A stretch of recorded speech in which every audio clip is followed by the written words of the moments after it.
제가 한 해 동안 예화를 들면서 제 기억 속에 남는 아주 인상적인 예화를 다시 한번 말씀을 드리려고 합니다. 사자는 먹이를 먹으면 위가 꽉 찰 때까지 먹이를 먹는다고 합니다. 그리고 소화가 될 때까지 잠에 빠진다는 거예요. 그러면 우리 사람들도 마찬가지지만 사람들이 잔뜩 먹고 자면 소화 불량에 걸려서 아주 치명적인 병에 걸리게 된다고 해요.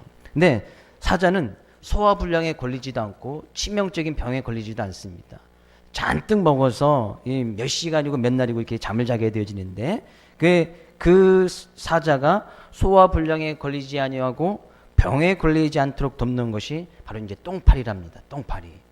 이 똥파리는 이 사자가 이렇게 누워서 자면 기나 이제 겁도 없이 기나 다리나 뭐 배때기라든지 머리들을 막 달라붙어서 이 사자의 이제 피를 빨아먹는다는 거죠. 그러니까 우리가 생각하는 그런 파리가 아니고 이제 새파리 같이 피를 빨아먹는 그런 파리들이 사자 몸에 막 달라붙어서 이제 피를 빨아먹는다는 거예요. 그러면 사자는 잔뜩 먹어서 졸려서 잠을 자면서도 은연중에 본능적으로 온몸을 이리저리 막 흔든다는 거예요. 꼬리로 막 파리를 쫓기도 하고 다리로 파리를 쫓기도 하고 몸을 막 흔들면서 자연스럽게 운동이 된다는 거예요. 그래서 어떻게 보면 그러면서 자기가 잔뜩 먹었던 그 음식이 자연스럽게 이제 소화가 되는 거죠. 어떻게 보면 똥파리는 사자에게 이제 생명의 은인과 같은 것이 바로 이제 똥파리입니다. 그래서 똥파리는 사자의 어떻게 보면 이제 무료로 건강을 책임져주는 헬스 트레이너와 같은 것이 바로 똥파리라는 거예요. 우리의 삶 가운데 올 한 해 되돌아보면 똥파리 참 많이 있었죠. 삶을 괴롭히고 힘들게 하고 어렵게 하는 그런 문제들, 건강의 문제들, 자녀의 문제들, 또 사업의 문제들, 인간관계의 문제들, 어떻게 보면 우리의 삶 가운데 의도했든 간에 많은 이렇게 문제들이 있게 되어집니다. 똥파리가 많이 있다는 거죠. 그러나 오히려 이 똥파리 덕분에 우리의 삶이 더욱더 윤택해지고 더욱더 기름지고 더욱더 풍부해질 수 있도록 하나님께서 허락해 주신 것이 바로 이 똥파리라는 거예요. 삶 가운데 아무런 일도 일어나지 아니하고 똥파리가 없으면 오히려 우리의 삶은 뭐 더 잘 될 것 같지만 그렇지 않다는 거예요. 우리의 삶 가운데 그죠? 올 한 해 많은 똥파리가 있었듯이 내년에도 분명히 저는 단언코 주의 말씀으로 여러분에게 말씀을 드리는데 내년에도 똥파리가 정말 많이 있을 거예요. 일이 잘 안 된단 말이죠. 건강에 또 문제가 있을 수 있단 말이죠. 자녀들이 여기저기서 사고 칠 수도 있다는 거예요. 일단 사업이 잘 안 될 수도 있다는 거예요. 그러나 하나님께서 그런 가운데 우리의 인생 가운데 왜 하나님의 자녀에게 그런 똥파리를 허락해 주셨을까? 거기엔 분명히 하나님의 뜻이 있다는 거예요. 더욱더 하나님을 의지하고 하나님을 바라보고자 하는 하나님의 선하신 섭리인 줄로 믿습니다. 오늘 이 시간 우리가 하나님께 예배 드릴 수 있는 것은 그런 하나님의 은혜가 있기 때문이에요. 저는 지난주에 의도치 않게 건강의 문제로 생전 태어나면서 처음으로 성탄절을 혼자 병원에서 지내기는 또 처음입니다. 근데 거기 성탄절에 또 병원에 있는 그 예배 어쨌거나 가서 예배를 드리려고 찾아갔더니만 이게 눈물 없이 예배를 드릴 수가 없더라고요. 그러니까 병원이다 보니까 병원에 이제 여자 목사님 아마 통합직인 것 같아요. 여자 목사님이 이제 설교를 하시는데 저도 이제 nin경의표를 끌고 이게 쫙 끌고 가서 움직일 수 있으니까 가서 딱 앉아 있는데 예배를 드리는 많은 환자들이 저보다 더 심한 환자들이 어떤 사람은 걸어다니지도 못해서 휠체어에 타고 오고 어떤 사람 nin경의병 꽂은 거 보니까 뭐 약도 한 5가지 6가지 막 꼽아서 그걸 질질질 끌고 내려와서 그 가운데서 예배 드리는 모습을 보니까 저는 아무것도 아니더라고요. 그건에서 내가 왜 하나님께서 이 자리에 하나님께 이곳에서 예배를 드려야 되느냐. 그죠? 많이 어떻게 보면 내 어떤 목회의 삶 가운데 제가 자존심으로 지켰던 하나가 거기서 깨어져 버린 거예요. 뭔 자존심이냐? 어떤 그것이 이제 죄의 교만일 수도 있었겠지요. 목회자가 주일날 예배를 안 드린다는 거 교회에서 이것은 저의 목회관에서 있을 수 없는 일이었어요. 아예 생각도 안 했었어요. 어떤 그것이 교만이었던 거예요. 하나님께 그 교만을 단순간에 싹 없애버려 주시네요. 한순간에 없애버려 주시는 거예요. 그걸 또 깨달았지요.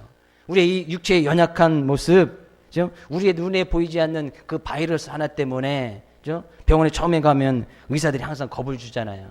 이렇게 해서 합병증이면 죽을 수도 있다. 그래서 사인까지 딱 받아놓고서 치료를 하는데, 이거 뭐 도저히 뭐 토요일이고 주일이고 외출도 안 된다고 뭐 퇴원을 시켜주는데, 그러면 병원에서 책임지지 않겠다. 뭐 죽을 수도 있다고 하고, 그 침대 위에 급히 수술을 할 수 있는 그 도구까지 다 갖다 놓고, 뭐 그런 가운데 이들이 도저히 나올 수가 없는 그런 상황이 돼버린 거예요. 저의 자존심이 어떻게 보면 목회의 자존심이었는데, 그래서 하나님께서 일순간에 깨어져 버리고 하나님이 더 겸허히 겸손히 나가라는 그런 하나님의 뜻을 또한 되새겨 보게 되어집니다. 우리의 인생의 삶 가운데 그렇습니다. 똥파리 많아요. 건강의 문제 있을 수 있어요. 자녀의 문제. 그러나 그 가운데서 하나님께서 왜 우리의 삶을 그렇게 이끌어갈 수밖에 없는지 하나님의 선하신 뜻을 오늘 본 말씀을 통해서도 깨닫기를 원하고 그런 은혜를 나누기를 원합니다. 우리 옆에 있는 성도님에게 하나님의 은혜와 사랑이 충만하기를 주의 이름으로 축복합니다. 우리는 1년 동안 사도행전 9장 31절에 있는 말씀을 가지고 교회란 과연 어떤 모습으로 이끌어 나가야 되는지 그 모습을 쭉 살펴보았습니다. 그러면서 사도행전 1장에서부터 지금 9장까지 쭉 살펴보고 있는데, 사도행전 9장 31절은 이렇게 시작을 하고 있습니다. 그리하여 온 유대와 갈릴리와 사마리아 교회가 평안하여 든든히 서갔다. 그리하여. 그러면 앞에 무슨 일이 있었다는 것이죠. 어떤 일 때문에 교회가 평안해지고 교회가 든든히 서갈 수 있었다는 거예요. 근데 어떤 일이 있었는지 우리는 또 다시 한번 말씀을 살펴보기 원하는데, 사도행전 9장은 사울이 처음부터 이제 예수님 믿는 사람들을 잡아서 감옥에 가두고 잡아 죽이기도 하는 그런 일에 앞장섰던 사람이 이 사울이잖아요. 근데 멀리 다메섹에 있는, 예루살렘에부터 한 220여 킬로 떨어져 있는 이 다메섹이라는 동네에 예수 믿는 사람들이 있다는 그 이야기를 듣고, 이 사울이 권력의 힘을 얻어서 제사장들의 도움을 받아서 사람들과 함께 다메섹으로 가는 그 도중에 예수님을 만나게 되어집니다.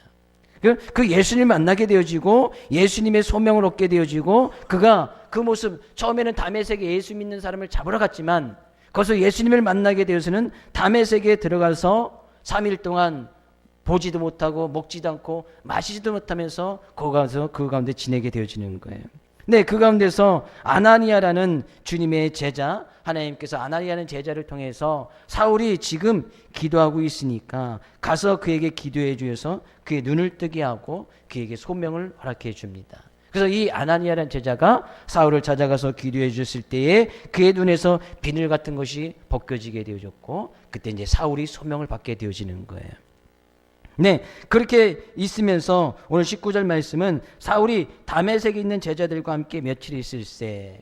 다메섹에 있는 동네에서 이제 3일 동안 그가 보지도 못하고 먹지도 못하고 마시지도 못하면서 하나님의 소명을 받았을 때에 거기에서 그가 예수님을 만나서 그리스도인이 되었지만 예수님이 어떤 분인지 잘 알지 못했을 거예요. 근데 다메섹에 있는 그 며칠 동안 이 다메섹에 있는 제자들이 사울에게 그 복음이 무엇이며 예수님께서 어떻게 오셨는지 그 예수에 대해서 분명히 말하고, 예수님께서 전하셨던 말씀, 예수님께서 어떻게 십자가에 돌아가시고 어떻게 부활승천하셨는지 그 복음에 대해서 아마 이 다메섹에 있는 제자들이 사울에게 자세히 일러줬나 봅니다.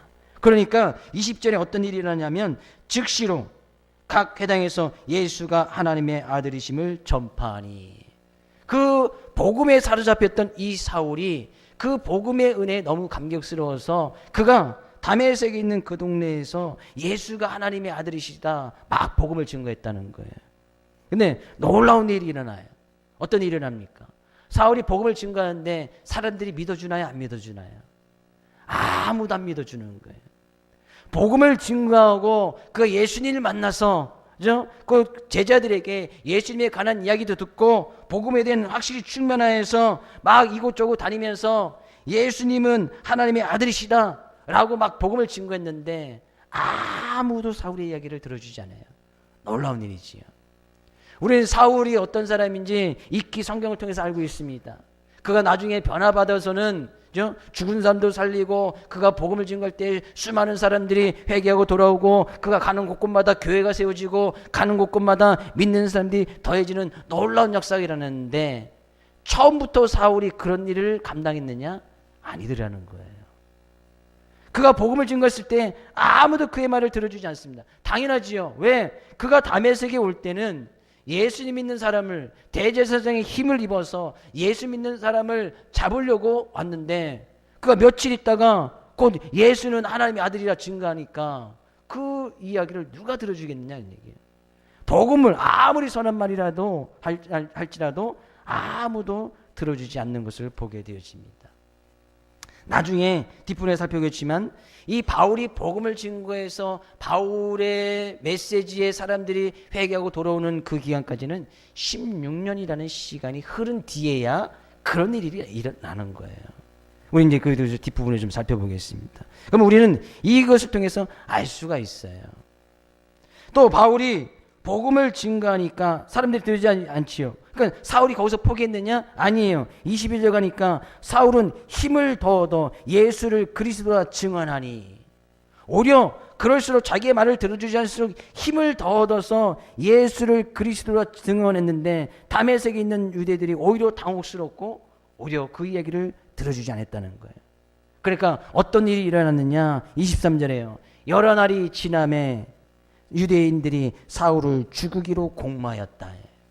그러니까 오히려 유대인들은 예수님을 믿지 않는 유대인들을 이야기하는 거예요. 어떻게 보면 이 사울이 자기 유대인들의 유대교를 배신한 것과 마찬가지잖아요.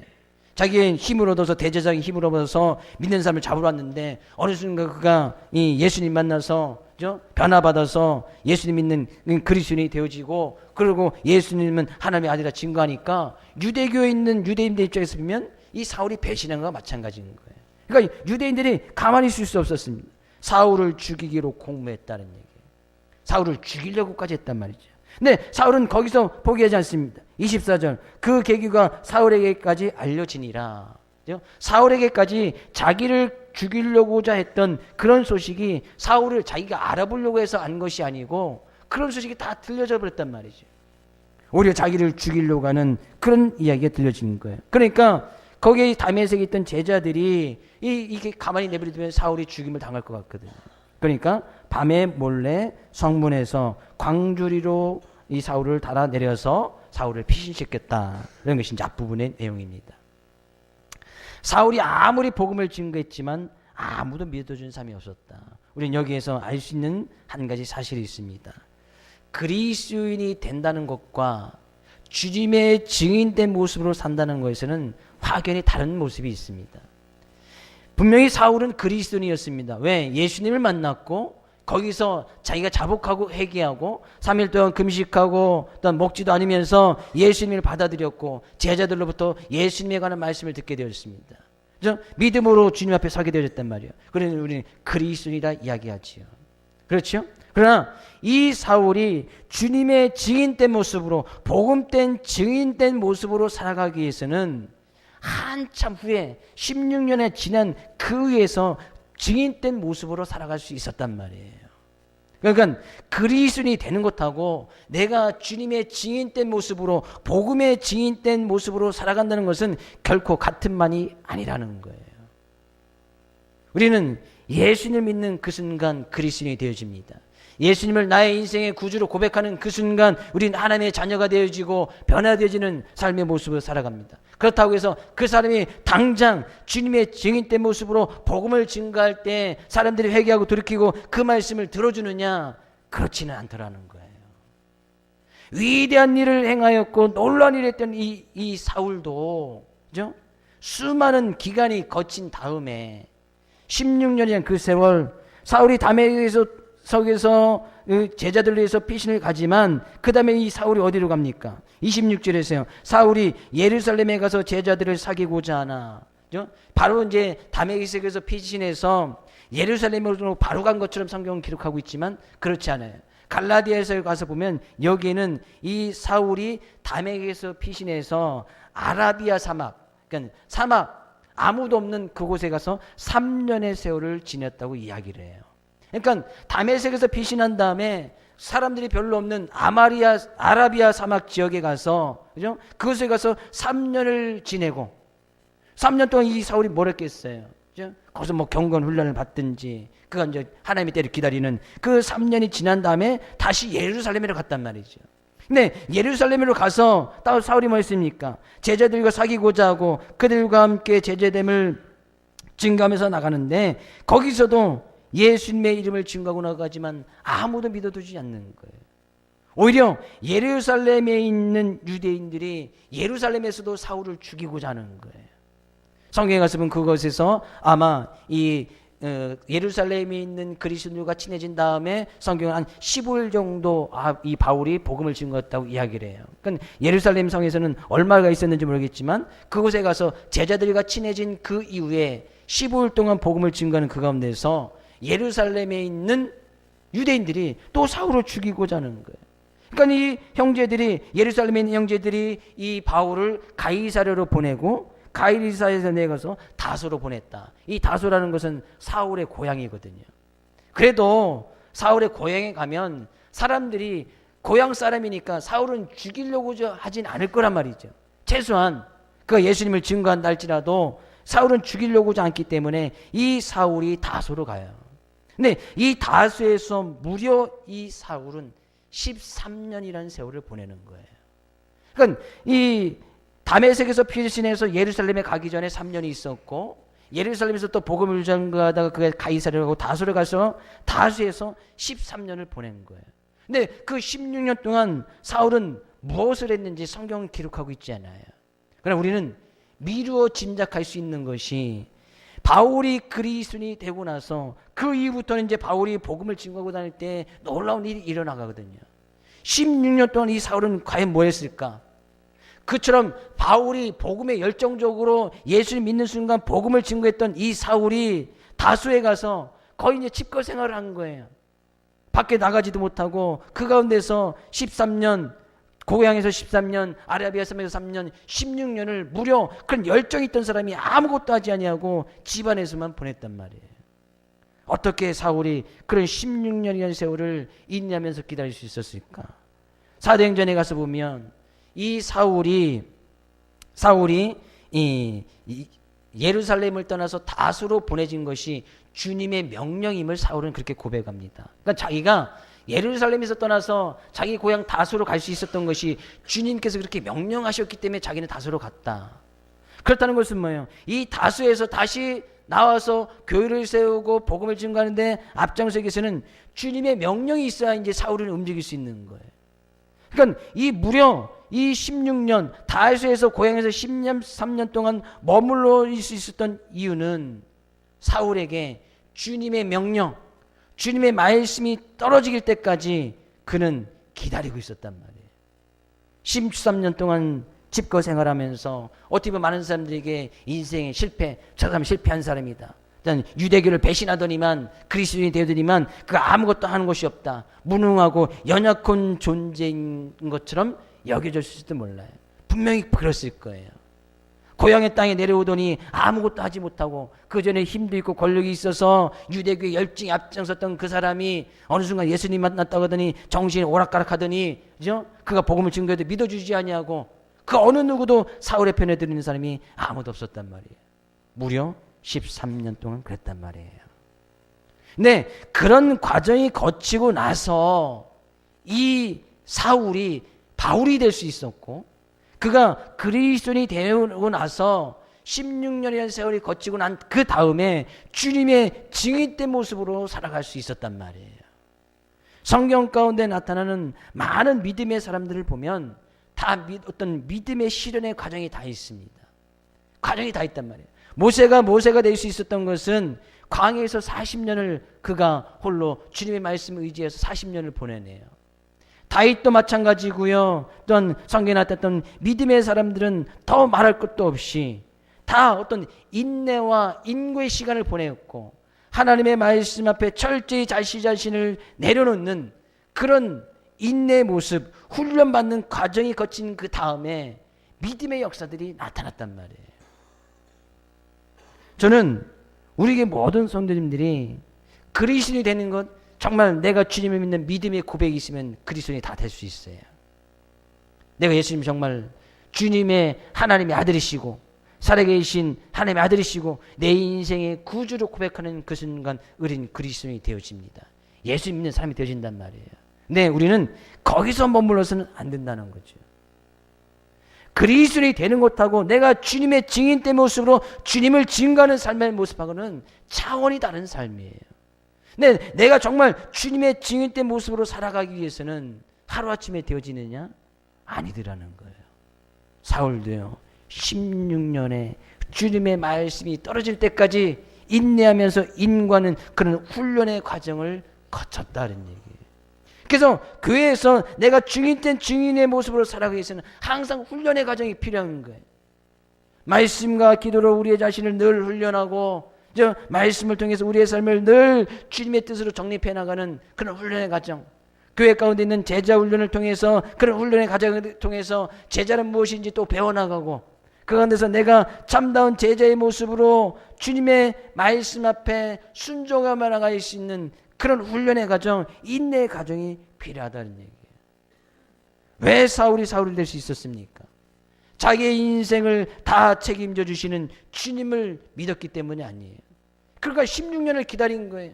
주님께서 명령하실 때까지 주님의 말씀 앞에 자기가 철저히 순종하며 나가는 그런 삶을 살아가기 위해서 16년을 무려 자기 집에서 집과하면서 그런 인생을 살았단 말이에요. 왜? 하나님께서 자기의 인생을 책임질 것을 사울은 믿었기 때문이에요. 우리는 그런 믿음으로 주님 앞에 인내하면서 훈련하는 그런 과정을 거쳐 나가야 된다는 거예요. 말씀 읽는 거 훈련의 과정이에요. 1년에 최소한 1등을 하셔야 됩니다. 기도하는 거 훈련의 과정이에요. 하루아침 기도했다고 그 다음에 바로 믿음의 역사가 일어납니까? 하루 내가 오늘 저녁에 10시간 기도하면 그 다음날 바로 믿음의 역사가 일어납니까?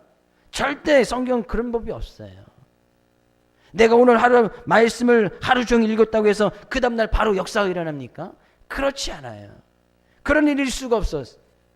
내가 말씀을 꾸준히 기도의 훈련을 꾸준히 내 자신과 싸워나가면서 그 말씀과 기도에 정립해 나갈 때 그것이 수년이 됐고 수십 년이 될 수도 있어요.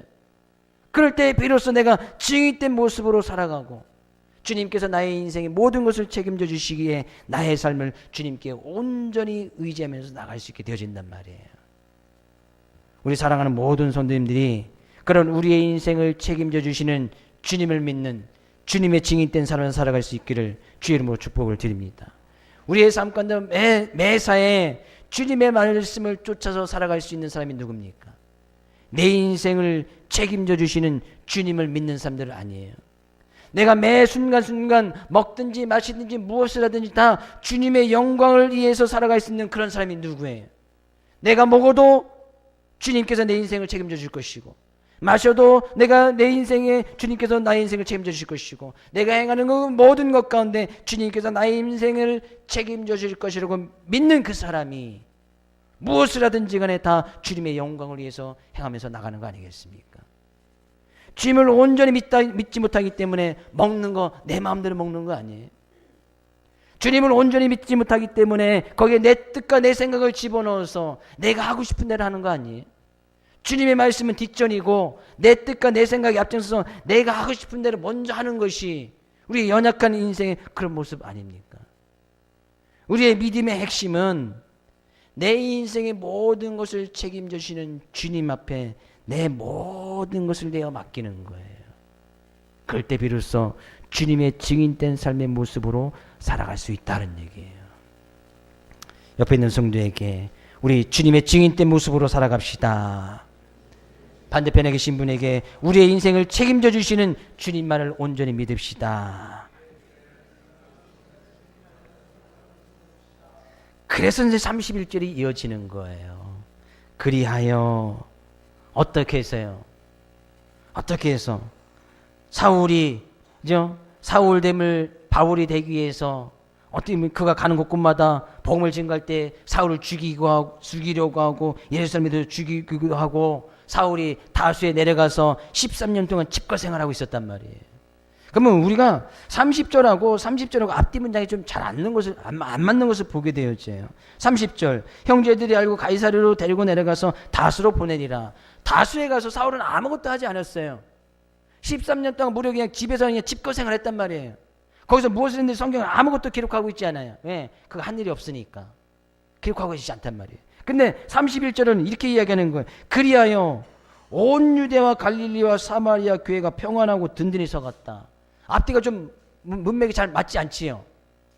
복음을 증거하는 사람마다 여전히 죽이려고 하고, 또한 사울이 아무것도 하는 것 없이 고향 땅에 내려가서 집거 생활하고 있는데, 오히려 유대와 갈릴리와 사마리아 교회는 평안해지고 부흥이 일어났다는 거예요. 뭔가 좀 이 성경 저자가 잘못 기록한 것 같아요. 우리는 앞뒤 문맥을 보면 이렇게 기록하는 것이 더 맞을지 몰라요. 그리하여 유대인들로 인하여서 교회와 그리스도인도 큰 타격을 받고 위축되어짐으로 말미암아 교회가 더욱더 힘을 잃어갔더라.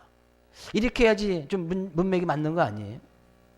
아무도 제대로 복음을 증거하는 사람도 없고, 사울도 집에 고향 땅에 내려가서 아무것도 하는 일이 없는데, 성경은 오히려 교회가 평안하여 가고 든든히 서가는 놀라운 일이 일어났단 말이에요. 그렇죠? 놀라운 일이 일어나는 거예요. 그러니까 이 사울이 다수에 내려가서 13년 했던 그 생활이, 찍거 생활이 다른 사람들이 보기에 실패한 인생을 살아가는 것 같지만, 하나님께서는 그 가운데서도 역사하고 계시고 움직이고 있는 것을 보게 되어져요. 네요. 이 바울이 그 가운데서 무려 13년 동안 다수에서 있을 수 있던 이유는 그가 당하고 있는 현재의 고난만 바라본 것이 아니고, 언젠가는 자기가 주님께서 자기를 만나 주셨듯이 주님께서 주신 자기의 분명한 소명이 있었거든요. 이는 내 이방인을 위해서, 이방인들의 복음을 증거하기 위해서 내가 이를 불렀다. 그죠? 그런 분명한 말씀을 들었기 때문에 자기를 불러주시고 하는 그런 주님의 음성을 들을 때까지 무려 13년을 그렇게 보낼 수 있었단 말이에요. 어떻게 보면 자기의 생각대로, 자기의 열정은, 열정은 지금 당장이라도 뛰어나가서 교회를 세우고 복음을 증거하는데 하나님께서 허락해 주지 않는 거예요. 자기의 생각과 뜻과 맞지 않게 하나님이 전혀 다른 방법으로 다수에서 그냥 무조건 집에서 훈련받는 인내의 과정, 어떻게 보면 자기의 자존심과 모든 것을 다 버릴 수 있도록 만드시는 하나님의 놀라운 섭리가 있는 것을 보게 되죠. 그럼에도 불구하고 교회는 더욱더 평안해져가고 든든히 서갔단 말이죠. 하나님께서는 그런 가운데서도 여전히 예수 믿는 사람들이 핍박이 있고 고난이 있고 삶 가운데 똥파리가 많이 있었지만, 그 가운데서도 교회는 평안해져가고 든든히 서갈 수 있게끔 만들으셨다는 거예요. 네, 그 근본적인 이유가 무엇인가, 교회가 평안하고 든든히 서갈 수 있던 이유가 무엇인가, 31절 뒷부분에서 이야기를 하고 있습니다. 우리 31절 다시 한번 읽어볼까요? 그리하여 온 유대와 갈릴리와 사마리아 교회가 평안하여 든든히 서가고 주를 경외함과 성령의 위로로 진행하여 수가 더 많아지니라. 어떻게 교회 수가 더 많아졌는가, 어떻게 교회가 더 평안해졌는가를 보면, 그들이 그런 핍박과 어려움과 수많은 고난과 역경 속에서도 주를 경외함과 성령의 위로로 진행하여, 이제 위로라는 그 단어는 모든 성경에 아마 그 각주가 달려 있을 것입니다. 각주 밑에 보면 위로라는 것은 이제 후원이라는 말로 대신해서 쓸 수 있음을 보게 되어집니다. 후원. 그러니까 성령님께서 후원해 주셨다. 그러니까 성령님은 하나님의 영이시니까 천지를 창조하신 하나님의 영이 후원한다면 그 어떤 상황에서도 교회가 견고해지고 또한 든든해질 수 있으면 너무나 당연한 일이지요. 그러나 그런 성령님의 후원하심, 성령님의 후원하심이 있기 그 이전에 무엇이 있었느냐, 교회 성도들 간에 주를 경외함과 성령님의 위로로, 성령님의 후원으로, 그러니까 성령님께서 어떤 교회와 어떤 성도들을 후원해 주셨느냐 그런 얘기예요. 주를 경외하는 교회, 주를 경외하는 성도들을 후원해 주셨다는 거예요. 수많은 고난과 역경 속에서도 하나님을 경외하는 사람, 수많은 똥파리 돼 있음에도 불구하고 하나님을 경외하는 그 교회, 성령님께서 후원해 주시고 그 교회는 수가 더 많아지고 평안해서 든든히 서갈 수 있었다는 거예요. 주를 경외한다는 것이 뭐예요? 경외한다는 것은 창세기에서부터 계시록까지 하나님을 경외한다는 그 말은 하나님을 두려워한다는 말이에요. 하나님을 두려워한다는 말이에요. 그래서 믿음은 하나님을 경외하는 것인데 곧 하나님을 경외하는 것은 하나님을 두려워하는 거예요. 그래서 곧 믿음은 하나님을 두려워하는 거예요. 왜 믿음은 하나님을 두려워할 수밖에 없습니까? 우리의 믿음은 하나님을 두려워하는 것이 우리의 믿음이 되어야 되지 않느냐. 인간은 모두 죄인입니다. 근데 그 죄인인데 반해서 하나님은 거룩하신 분이에요. 근데 어둠이 빛을 두려워하듯이 이 죄라는 것은 거룩을 두려워할 수밖에 없어요. 하나님의 거룩성 앞에 죄인된 모습은 늘 그 거룩을 두려워할 수밖에 없다는 거예요. 마찬가지로 우리가 중요한 사실은 하나님을 두려워할 줄 아는 사람만 죄가 무엇인지 깨닫게 되어지네요. 하나님의 거룩성 앞에 우리의 모든 죄를 다 고백할 수 있고 그 예수 그리스도 안에서 용서해 주시는 그런 하나님의 사랑을 진정으로 이해할 수 있단 말이에요. 하나님을 진정으로 두려워할 때 하나님의 사랑을 깨달을 수 있고 하나님을 진정으로 두려워할 때 내가 죄인일 수밖에 없는 연약한 존재인 것을 깨닫게 되어지고 그러다 보니까 우리를 위해서 하나님께서 예수 그리스도의 십자가의 사랑을 통해서 보여주신 그런 하나님의 은행 앞에 참다운 인생의 모습이 무엇인지 사랑의 본질이 무엇인지 그 가치를 바르게 인식할 수 있단 말이에요. 하나님을 두려워할 줄 아는 사람만 그것이 가능한 거예요. 하나님을 진정으로 두려워하는 그리스도인들 그 교회를 성령님께서 후원하여 주심으로 말미암아 교회가 더욱더 견고해지고 확장되어졌다는 사실이에요. 올 한해 우리의 믿음의 모습은 어떻습니까? 우리의 교회 모습은 어떤 것 같아요? 수많은 역경과 어려움들이 왜 삶 가운데 없었겠습니까? 왜 교회 가운데 없었겠습니까? 근데 그 가운데서 교회가 더욱더 평안해지고 든든해졌습니까? 우리의 삶의 모습은 더욱더 평안해지고 든든해졌느냐 말이에요. 우리의 삶의 모습은 늘 성령님의 인도하심, 성령님의 위로, 성령님의 후원으로 말미암아 그런 하나님의 은혜를 누리면서 나갔느냐는 얘기예요. 수많은 똥파리가 껴있음에도 불구하고 그 가운데서도 하나님을 온전히 의지하여 내 인생의 모든 것을 책임져 주시는 그런 하나님을 의지하면서 나갔느냐는 얘기예요. 진정으로 우리의 삶의 모습은 하나님을 두려워하는 그런 믿음의 모습을 회복해야 됩니다. 올해뿐만이 아니고 내년에도 마찬가지예요. 평생에 우리의 믿음을 분명히 갖기 위해서는 하나님을 제대로 두려워할 줄 아는 그 모습을 회복해야 돼요. 그럼 우리의 삶의 모습 많은 부분에서 달라질 거예요. 우리의 예배 모습 많은 부분에서 달라질 거예요. 하나님을 정말 두려워할 줄 안다면 우리가 아무거나 먹을 수 있습니까? 하나님을 정말 두려워할 줄 안다면 우리의 시간 아무렇게나 사용할 수 있습니까?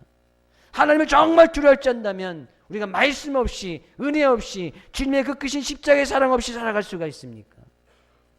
그럴 수 없다는 거예요. 왜 나의 삶의 모습이 평안해지지 못하고 든든하지 못하는가? 나는 정말 그 하나님을 두려워하고 있는가? 정말 그런 하나님의 위로하심, 성령님의 위로함을 간구하면서 살아가고 있는가? 오늘 말씀을 통해서 다시 한번 우리의 믿음의 모습을 되돌아보기를 원합니다. 그다음에 1년 동안 우리의 모습을 좀 되돌아보기를 원해요. 정말 우리가 하나님은 사랑이시다, 하나님은 사랑이시다, 그 하나님을 사랑만을 노래하면서 하나님을 두려워하지 않는다면, 하나님은 사랑이 하나님이시니까, 맞아요, 하나님은 사랑이 하나님 많아요. 그러나 또한 하나님은 두려움의 대상인 것을 우리는 또한 기억해야 됩니다. 심판주 되심을 우리는 또 늘 기억해야 된다는 거예요. 늘 사랑이 하나님만 외치고 나간다면 우리는 정말 신앙의 가운데서 버릇없는 아이가 할아버지의 숨을 쥐었듯이 그런 버릇없는 신앙의 모습으로만 살아갈 수밖에 없다는 거예요. 하나님을 진정으로 두려워하면 우리 찬양이 달라집니다. 하나님을 진정으로 두려워하면 우리의 기도가 달라질 거예요. 하나님을 정말 두려워한다면 우리 예배가 달라지고 우리의 삶의 모습이 달라질 거예요. 우리 말하는 것 달라질 수밖에 없습니다. 어떻게 하나님을 두려워할 줄 아는데 그 입에서 욕을 하고 그 입에서 거짓말을 하고 남을 속여서 자기의 이익만을 취하려고 합니까? 항상 내 가족, 내가 나만 고생하는 것 같고 내 가족만 생각하고 내 일만 생각할 수 있습니까? 하나님을 두려워하는데 그럴 수 없다는 거예요. 우리의 믿음의 모습을 정말 되돌아보아서 내가 정말 얼마만큼 하나님을 두려워하고 있는지, 나의 삶의 모습이 정말 내년에도 평안해지고 든든히 서가고 우리 교회가 평안하고 든든히 서가기 위해서는 정말 우리 두려움에 대한 회복, 하나님을 정말 두려워하는 그런 회복, 믿음의 회복이 있기를 주의 이름으로 축복을 드립니다. 그리고 이 시간 찬양하고 말씀 기도할 때 내가 하나님을 두려워하지 못한 부분이 있다면 회개하고 돌이켜야 될 거예요. 내년까지 가져갈 이유가 없지 않습니까? 올 한해 며칠 남지 않았는데 그래서 우리 가져갈 필요가 없어요. 이 시간 모든 것을 다 제약되고 연약한 부분이 있다면 하나님이 다 고백하고 자백하고 그래서 다 버려버리고 새해에는 새로운 마음을 가지고 새 결단을 가지고 진정으로 하나님을 두려워할 수 있는 그런 믿음을 회복해달라고. 내 가족, 내 자신만 나만 열심히 일하는 것 같습니까? 아니에요. 하나님의 위로함이 없이는 교회는 이뤄갈 수 없는 거예요. 교회에 힘드시면 그냥 내려놓으셔도 돼요. 안 하셔도 괜찮단 말이에요. 주일학교 교사 없어도 돼요. 성가대 없어도 돼요. 찬양단 없어도 돼요. 교회 청소 안 해도 돼요. 좀 먼지 마시면서 예배 드리면 되지. 그리고 마스크 쓰고 예배 드리고 감기 걸리면 또 마스크 쓰고 예배 드리도 되고 청소 힘드시면 안 하셔도 돼요. 부탁이에요. 정말 교회라는 것이 힘들고 어려면 저한테 와서 얘기하시든지 해서 안 하셔도 돼요. 정말 괜찮아요. 그러나 우리는 그리스도의 모습으로 살아갈 수는 있을지언정 진정한 주님의 증인된 모습으로는 살아갈 수 없다는 사실이에요. 구원은 받을 수 있겠지요. 그리스도인이니까 예수 믿는다 고백을 했으니까. 그러나 증인된 모습으로 주님 앞에 섰을 때 우리는 주님 앞에 내어놓을 것이 하나도 없다는 거예요. 주님을 진정으로 두려워하십니까? 정말 주님을 두려워하십니까? 정말 주님을 두려워한다면 우리의 기도가, 예배가 달라져야 돼요. 주님 앞에 나오는 모습이 달라져야 돼요. 힘들고 어려운 거 왜 수고하는 모습이 왜 없겠습니까? 그런 수고로움이 있었기 때문에 교회가 이제까지 주님의 은혜 가운데 지켜줄 수 있었고 세워질 수 있었어요. 그러나 주님의 일을 내가 어떻게 열심히 한다, 주님의 일을 하기 앞서서 내가 정말 주님 앞에 성숙된 그리스도의 모습이 되어져 있는지 그것 먼저 생각해야 된단 말이에요. 정말 성숙된 그리스도의 모습으로 나의 신앙의 모습이 정말 하나님을 두려워하고 있는지 이것부터 회복되어지고 난 다음에 그 다음에 주님의 일을 하란 말이에요. 일을 열심히 하는 것 좋아요. 안 하면 더 좋아요. 내가 정말 주님 앞에 성숙된 모습으로 서 있는지 그것부터 회복하란 말이에요. 진정으로 회복되어졌는지. 그런 은혜가 있기를 주님의 축복을 드립니다. 한 해 동안 내가 하나님을 두려워하지 못했던 것, 말씀 없이 은혜 없이 살아갔던 것을 다 이 시간 찬양과 기를 통해서 다 청산하고 나갈 수 있기를 주의 이름으로 축복을 드립니다. 그래서 내년에는 더욱더 하나님을 두려워하는 마음으로 우리가 진정으로 예배를 드리고 진정으로 하나님을 섬기고 하나님 앞에 기뻐하실 만한 많은 일들이, 믿음의 선한 역사들이 삶 가운데 많이 나타날 수 있기를 주의 이름으로 축복을 드립니다.